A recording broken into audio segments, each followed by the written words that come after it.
Chennai airport లో పెను ప్రమాదం తప్పింది. ఇండిగో ఫ్లైట్ ల్యాండింగ్ లో సమస్య ఏర్పడింది. బలమైన గాలులు వీస్తూ ఉండడంతో విమానం ఆకాశంలో అటు ఇటు ఊగిపోయింది. దీంతో వెంటనే ఇండిగో పైలట్ అప్రమత్తమయ్యారు.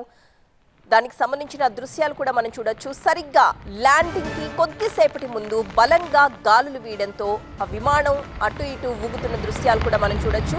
చెన్నైపై భారీగా ఫెంజల్ తుఫాన్ ప్రభావం చూపిస్తోంది. ఇప్పటికే పలు విమానాలు రద్దయ్యాయి. ఈ నేపథ్యంలోనే ఇండిగో విమానం ల్యాండింగ్ కి ముందుగా ఈ సమస్యను ఎదుర్కొంది.